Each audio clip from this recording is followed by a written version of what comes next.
Hey there, AmyK here, 50 at 50, number 34, and today we're talking all things bovine, as in a sacred cow in the workplace. We also have Moose right at my feet, and he's been very barky today. Anything and everybody, so just be prepared that we might have a Moose audible in the background here shortly. All right, hi AmyK. Hello.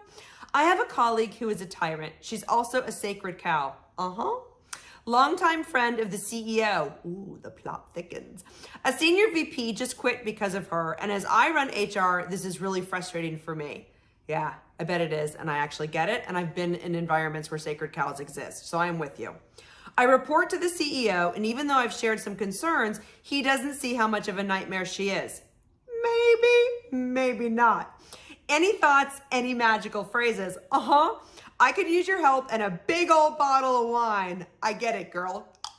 So not necessarily in that order. Thank you, Anne. All right, Anne. So there's a lot of things I want to put up for consideration in this video. First of all, when you go to talk to the CEO, it is actually, I think, a false assumption to say that he's not aware. I bet he's very aware. And I bet he also feels like his hands are tied behind his back because, as you say, they're friends. I don't know, maybe they're longtime family friends. Maybe it's a third cousin once removed. I have no idea. It doesn't make this person's behavior acceptable. It doesn't make the CEO's lack of a decision or willingness to take action acceptable. It just means that we have to deal with it the best way that we can. And so the first thing that I want you to do is I actually want you to lean into the CEO. I want you to express that you understand how hard this is for him. And you can say it just like that. We need to have a really awkward and important conversation. And I can't imagine how tough this is for you. Or I can only imagine that this is awkward for you. This has got to be a tough situation. So you're leaning in to say, hey, I recognize and I understand where you're coming from. Then when you share the situation, I don't want you to talk in generalities. Like, she's a nightmare is great for this email.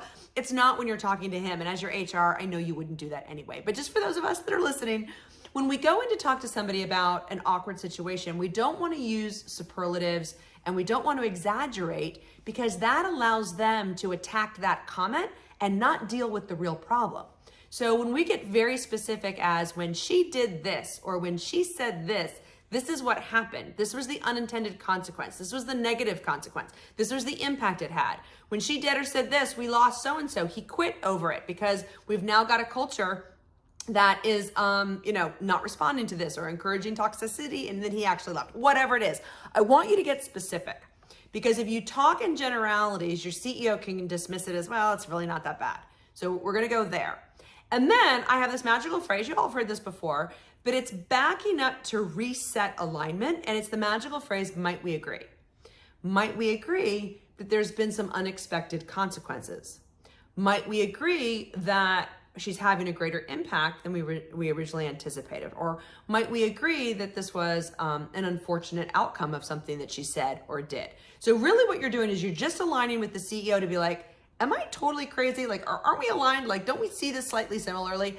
As soon as the CEO is like, yes, I agree, or yes, I can see it, then you know what's going on in his head. Then you can gently go forward, and I want you to say this.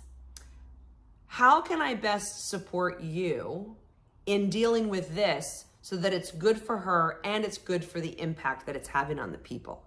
Or you might even say, I wrote down, how can I support you best and the people that her actions or her words or her decisions impacted? You can fill in the blank. But notice what you're doing. You're not just saying, how can I best support you? Because you might be like, by being quiet, by like not making a ripple effect. You're not saying that. You're saying, how might I best support you and the people that this impacts? Or how might I best support her and the people that it impacts? So what you're saying is, I'm willing to help. I'm willing to work with her. I'm willing to work with you, but I'm also an ally for the people that this is impacting. So it's a great and phrase. This is just one small tidbit for dealing with the sacred cow. And I think that it's really important to remember that there are multiple reasons for why your CEO is hesitating to make this decision.